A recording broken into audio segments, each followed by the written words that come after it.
Shalom Bapak Ibu, puji Tuhan. Kalau pada awal tahun ini 2 hari ya dari sejak pergantian tahun dari tanggal 31 ke tanggal 1 dan juga di tanggal 2 kemarin hari Minggu kita menerima 2 pesan Tuhan. Artinya Tuhan benar-benar memberikan kunci untuk kita bisa menjalani tahun 2022 yang kita tidak tahu akan seperti apa ya. Kita bersyukur karena 2021 baru saja kita lalui, ada begitu banyak tantangan di dalam kehidupan yang kita jalani, yang tidak mudah tentunya. Belum lagi ada gelombang pandemik yang kedua yang cukup mengkhawatirkan juga ya pada waktu itu, di mana ada oksigen yang kosong di mana-mana ya, sedangkan oksigen adalah sesuatu yang sangat dibutuhkan pada waktu itu. Nah, belum lagi terjadinya letusan gunung Merapi, terjadi lagi gempa bumi, banjir, kebakaran hutan dan sebagainya, ya belum lagi badai di berbagai negara, apakah itu di Eropa, di Amerika, di India, di China, itu terjadi di 2021. Dan kita di sini juga ya, sempat mengalami yang namanya letusan gunung Tangkuban Perahu, ya.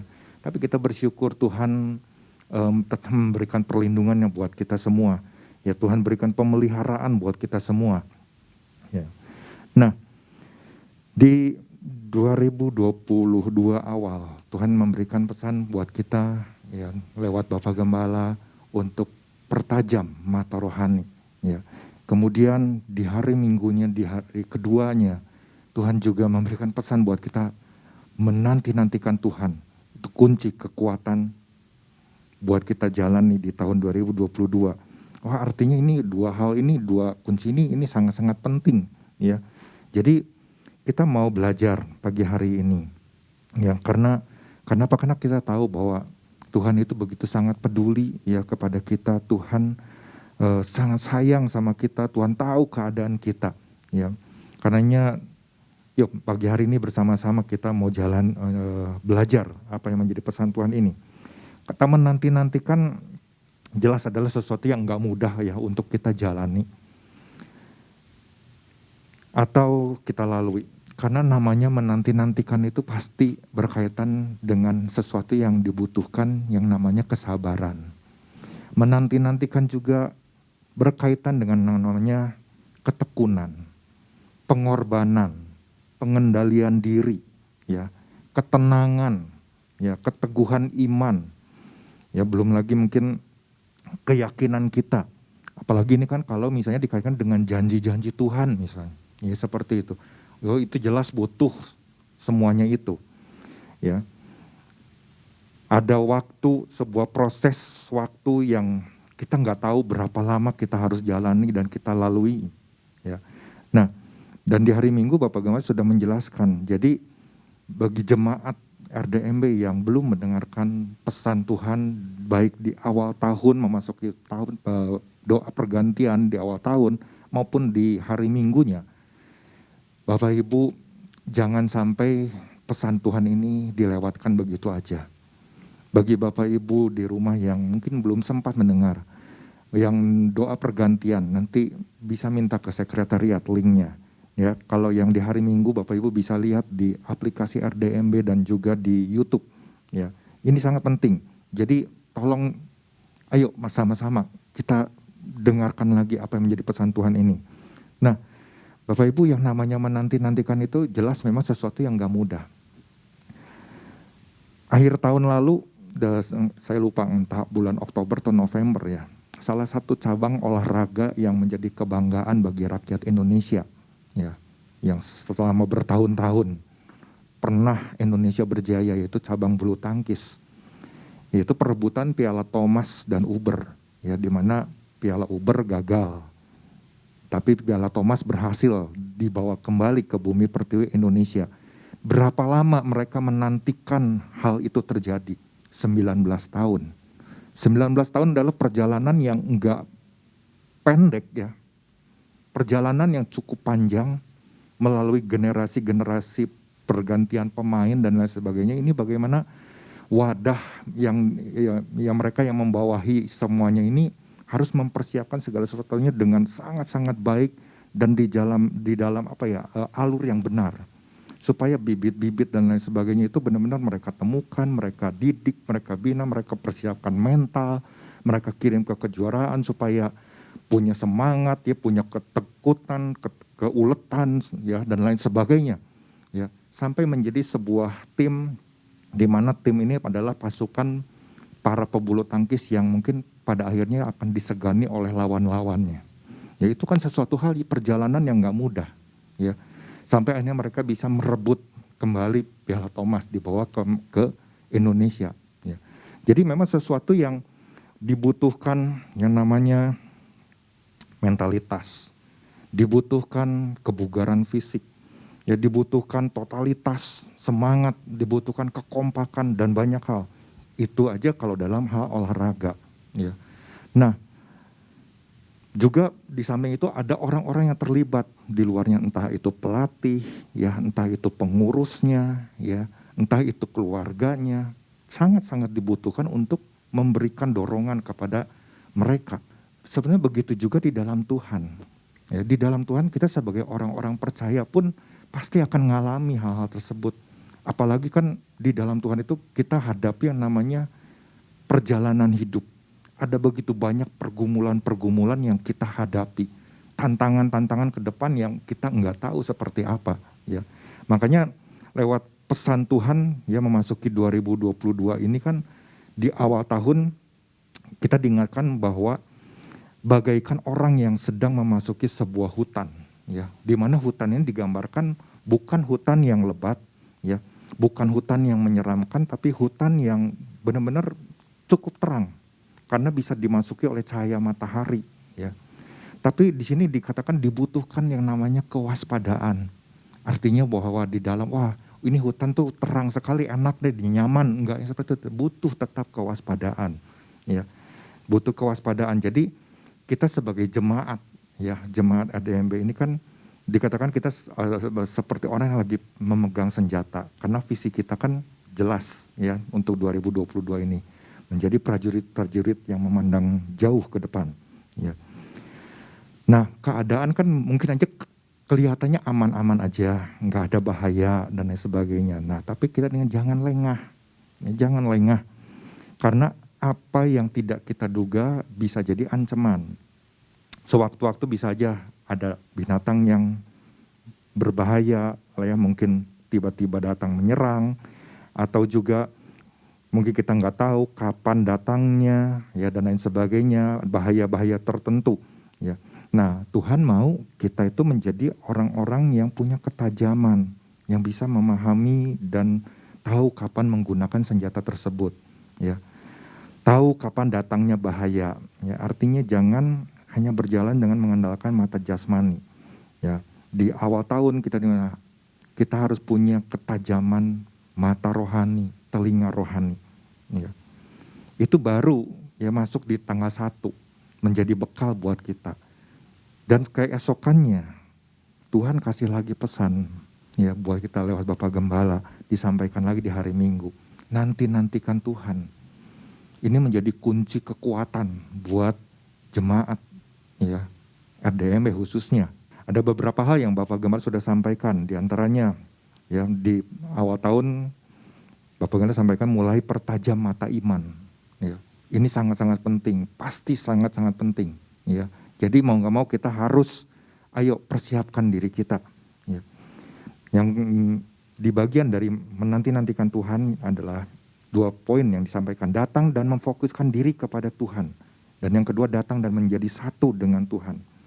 Mengapa disampaikan seperti itu? Karena memasuki 2022 ini, kita bisa melihat sepanjang 2021 ada begitu banyak orang yang mengalami masa-masa yang mereka mengalami kelelahan, ya, keletihan, dan itu terjadi. Ada begitu banyak juga kekhawatiran memasuki 2022 ini, ya, kekhawatiran tentang apa yang akan terjadi di hari-hari ke depan. Entah itu nubuatan-nubuatan dari beberapa hamba Tuhan yang pernah kita dengar mungkin sebelumnya, atau juga apa yang diutarakan oleh para pakar ekonom, ya, atau pengamat-pengamat, entah itu ekonomi, politik, ya, sosial, budaya, agama, itu juga termasuk. Bagaimana, karena kan kita akan menghadapi nggak lama lagi 2 tahun ke depan nanti ya pemilihan presiden. Jadi ini anak-anak Tuhan perlu mewaspadai segala sesuatunya, perlu mempersiapkan diri ya dari sejak saat sekarang. Ya, jangan menunda-nunda, tapi ayo perhatikan supaya apa? Supaya kita jangan menjadi orang-orang yang lamban dikatakan. Jangan menjadi orang-orang yang gagal paham. Karena apa? Karena ya ketidakpedulian kita. Karena kita nggak mau tahu masa bodoh terhadap pesan-pesan yang kita terima dari minggu ke minggu. Nah, jangan lagi bersikap seperti itu. Mungkin 2021 kita pernah melakukannya, tapi 2022 ayo kita perbaiki. Apa yang menjadi kekurangan kita, apa yang menjadi hal-hal yang buruk mulai dibuang, mulai disingkirkan. Tapi kita mulai menjalani ya 2022 ini dengan jauh lebih baik lagi. Nah, pagi hari ini berkaitan dengan pesan Tuhan di awal tahun ini, baik itu pertajam mata imanmu serta menanti-nantikan Tuhan ya. Apa yang bisa saya bagikan, apa yang saya dapatkan ya, bahwa selain kita datang pada Tuhan itu udah menjadi sebuah kewajiban, itu menjadi sebuah keharusan ya. Ketika kita menerima pesan menanti-nantikan Tuhan, ya berarti mau nggak mau keputusan adalah datang sama Tuhan. Maka kita juga harus miliki yang namanya seperti yang saya tadi katakan, kesabaran dan ketenangan hati dalam situasi apapun. Kita belajar kemarin dari apa yang Bapak Gembala sampaikan dari burung Raja Wali. Kita buka dulu aja ya, yang menjadi ayat dasar dari pesan Tuhan tentang menanti-nantikan Tuhan ini dari Yesaya pasal 40 ayat 31. Ya, mungkin itu. Tetapi orang-orang yang menanti-nantikan Tuhan ya, akan mendapat kekuatan baru. Mereka seumpama Raja Wali yang naik terbang dengan kekuatan sayapnya. Mereka berlari-lari dan tidak menjadi lesu. Mereka berjalan dan tidak menjadi lelah. Ya. Nah, ini kan kemarin kan bagaimana digambarkan burung Raja Wali. Ini waktu kenapa dipakai satu gambaran tentang burung Raja Wali. Kemarin kan sudah dijelaskan oleh Bapak Gembala bahwa burung Raja Wali ini dia ada di dalam satu pusaran badai yang sangat luar biasa sekali ya. Yang sangat kalau kita melihat yang namanya badai angin itu enggak mudah ya. Apalagi yang namanya seekor burung gitu ya. Saya dulu pernah ingat sekali dulu waktu masih dari ya SMP, SD ke SMP lah gitu. Jadi masih kecil. Dulu pernah pelihara burung merpati. Burung merpati juga kan lebih kecil dari burung elang gitu ya. Terus bagaimana burung merpati itu juga bisa terbang cukup tinggi, entah berapa ratus meter kalau dari tanah gitu. Dan bagaimana dia punya pandangan mata yang begitu tajam. Jadi ketika betinanya ini digerakkan, dia bisa tahu bahwa itu adalah pasangannya. Itu sesuatu yang luar biasa buat saya. Karena kan kadang-kadang kan burung itu kan suka dilepaskan dari tadinya di daerah yang terdekat, kemudian mulai lebih jauh sampai akhirnya ke Lembang. Lembang itu dulu rasanya jauh sekali karena kan apa? Yang ngirimnya aja pakai naik sepeda seperti itu, kemudian dilepaskan. Ya, kita harus menanti di sini dalam jangka waktu mungkin 1 jam, 1,5 jam seperti itu. Ya, dulu kan komunikasi nggak ada HP seperti itu. Nah ini namanya Raja Wali. Kemarin kan digambarkan dia itu dalam menghadapi badai ini bagaimana dia bisa menjadi satu pribadi yang tetap tenang. Jadi enggak panik gitu. Waduh, ketika ada badai enggak panik. Tapi bagaimana kemudian dia menenangkan dirinya di tengah badai itu, kemudian dia merentangkan sayapnya. Ya, melebarkan sayapnya seperti itu dan kemudian dari sayap yang lebar itu tiba-tiba dia bisa naik. Nah, hal inilah yang gambaran inilah yang sebetulnya harus kita lakukan juga di dalam kita menghadapi berbagai masalah atau tantangan yang mungkin akan terjadi. Kadang-kadang ketika datang masalah secara tiba-tiba, kita kan jadi panik. Seringkali kita terus panik. Aduh, gimana ya? Apa nih yang harus saya lakukan? Bingung kadang-kadang. Kadang-kadang bahkan bisa sampai lupa. Kita nggak datang sama Tuhan tapi langsung kita berpikir. Lewat pengetahuan kita, pengalaman kita dan sebagainya. Kita bertindak, wah ini nih yang terbaiknya. Seringkali mungkin memutuskan cara-cara yang salah. Bertindak tidak tepat. Ini yang perlu kita benar-benar harus perhatikan. Makanya kenapa kita Di awal tahun diingatkan untuk punya ketajaman ya mata rohani. Karena di sini sangat-sangat dibutuhkan ya. Sangat-sangat sekali dibutuhkan sekali ya. Karenanya kita harus belajar waktu kita menghadapi situasi bagaimana kita bisa mengendalikan diri kita, bisa tetap tenang. Karena kan kalau orang yang panik ya, orang yang nggak tenang, dia kan dalam hal mengambil keputusan kan nggak bisa tepat. Dia nggak tahu harus memutuskan apa gitu. Ya. Apalagi kan orang yang misalnya dia bilang aku nggak sabaran orangnya. Nah kalau bagi saya kalau misalnya kita mengatakan bahwa diri kita nggak sabaran seperti itu seolah-olah kita udah mencap diri kita itu menjadi orang yang benar-benar nggak sabaran. Kita seperti sedang membangun satu benteng, nih aku nih orangnya nggak sabaran. Seolah-olah memberitahukan kepada banyak orang. Tapi kalau kita kembali kepada apa yang Tuhan lakukan ketika Tuhan menciptakan manusia pada awalnya.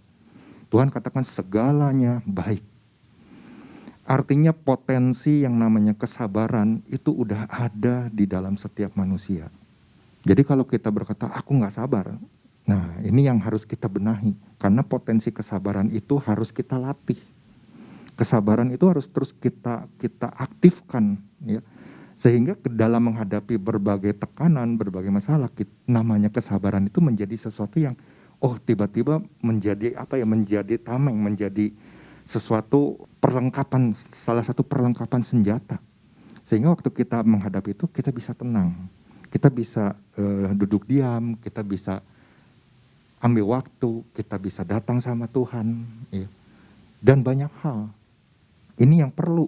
Kita bisa melihat di dalam Alkitab Perjanjian Baru, keluarga dari Marta Maria. Mereka adalah orang-orang yang sebenarnya sangat menantikan kehadiran Tuhan, kedatangan Tuhan ketika saudaranya Lazarus itu mati. Ya, kemarin kan sudah sempat dibahas sedikit oleh Bapak Gembala. Tapi kan bagaimana kita bisa melihat kalau Marta kan mungkin orangnya sedikit panik gitu ya, sedikit nggak tenang. Wah, apa pengennya cepet seperti itu ya. Tapi buat Maria, sikapnya beda. Dia lebih tenang. Waktu dengar Yesus datang, dia nggak langsung segera lari ketemu sama Yesus, terus langsung sampaikan masalahnya tuh, Yesus begini. Dengan harapan, mungkin Tuhan Yesus akan kasih penghiburan, akan kasih kekuatan.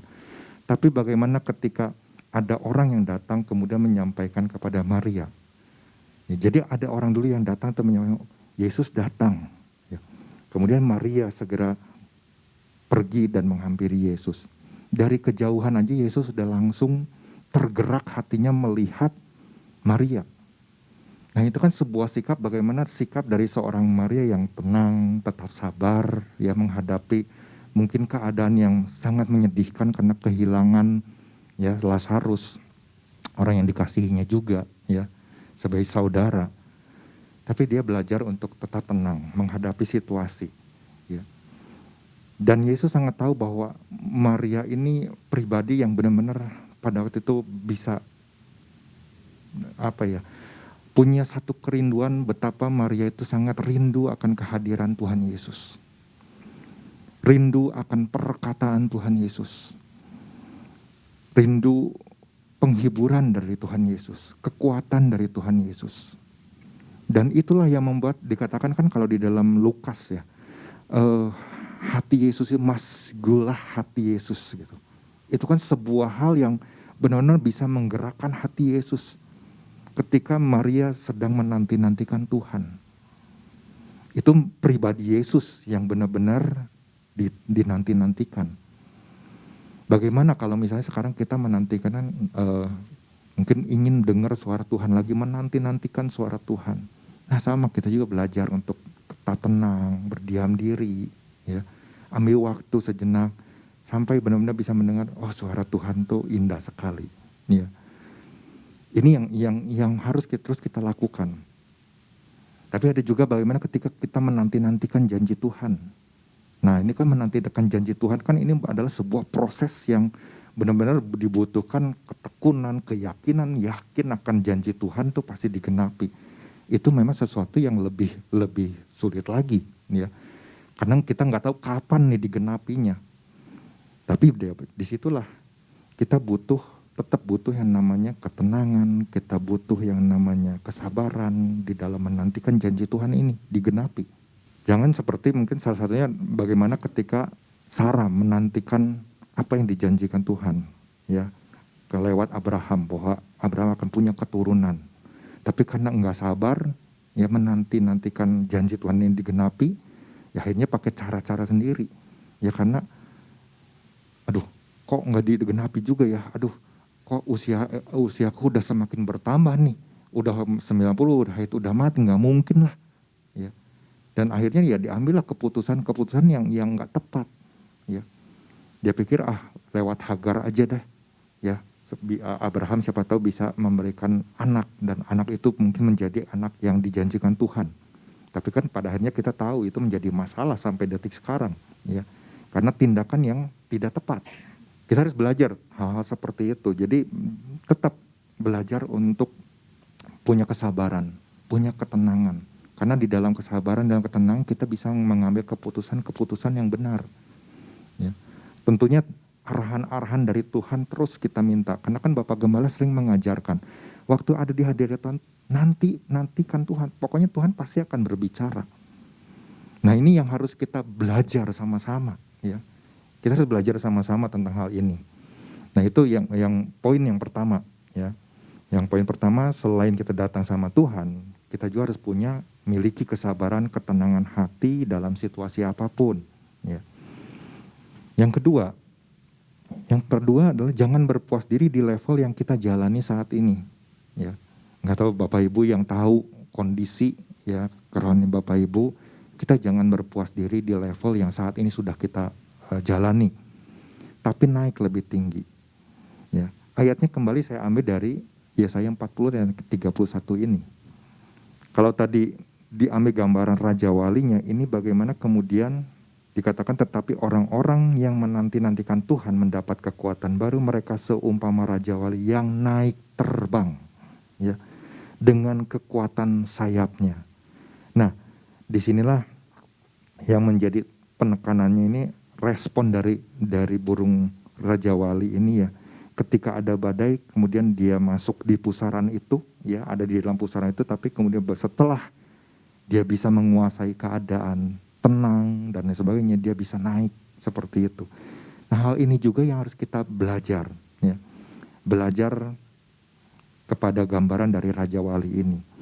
Jadi kita jangan puas ada di level yang hari-hari ini sedang kita jalani, tapi ayo kita naikkan lagi, ya, naikkan level kita di hadapan Tuhan.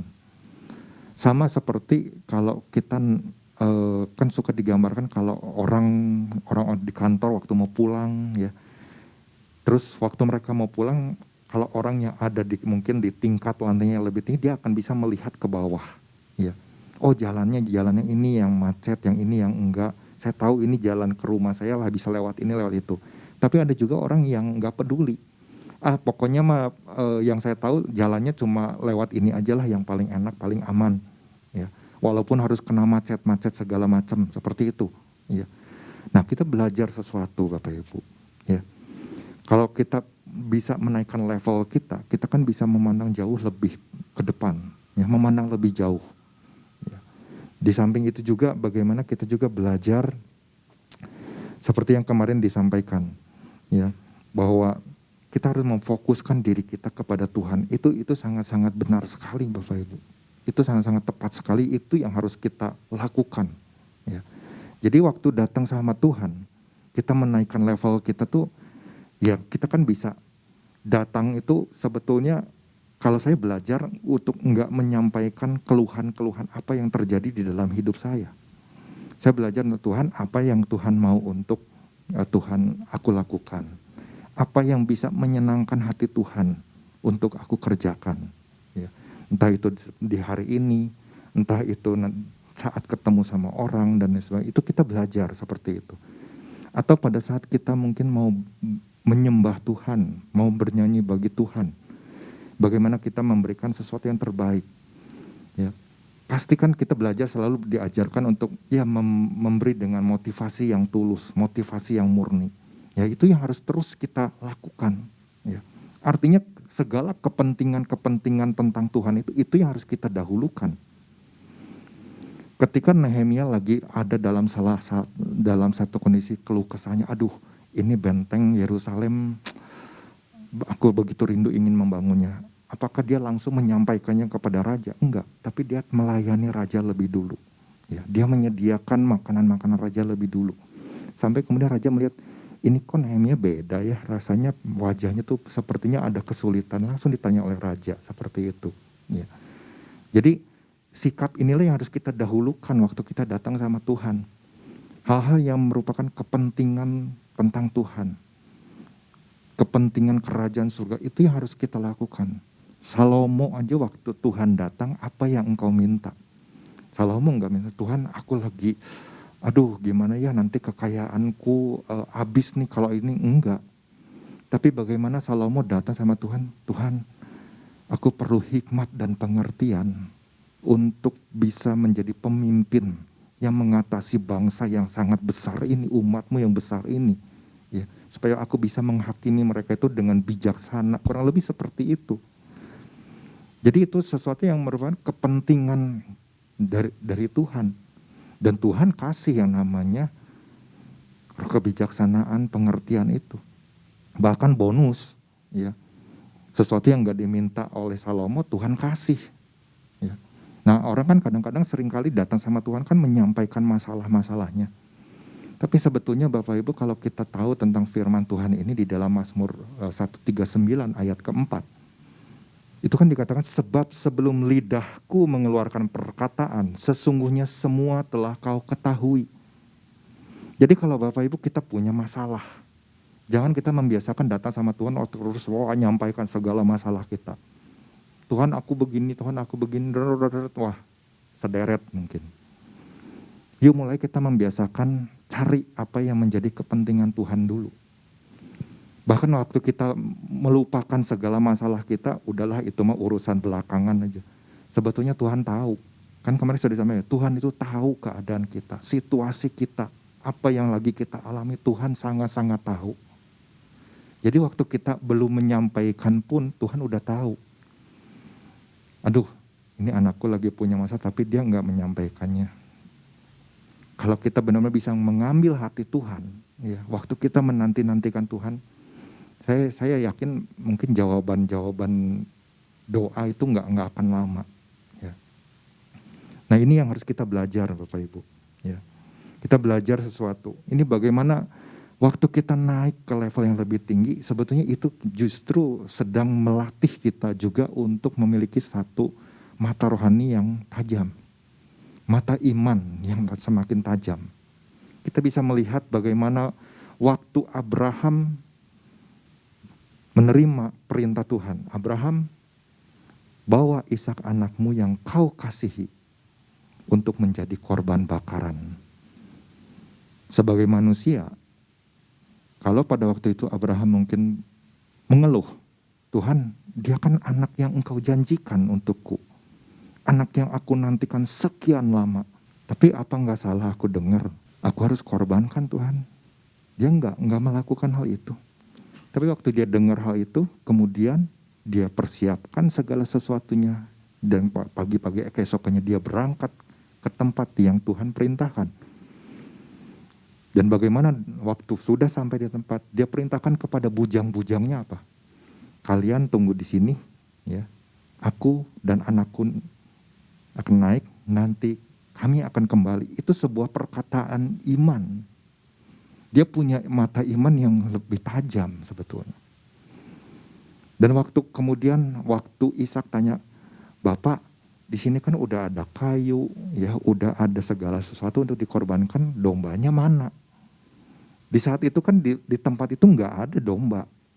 Tapi bagaimana mata iman yang tajam, dia bisa berkata, Tuhan nanti akan menyediakan. Artinya dia belajar sesuatu. Nah di sini kita belajar, waktu kita naik ke level yang lebih tinggi, naik ke atas gunung. Sebenarnya kita lagi belajar untuk melatih punya ketajaman, ya, mata iman.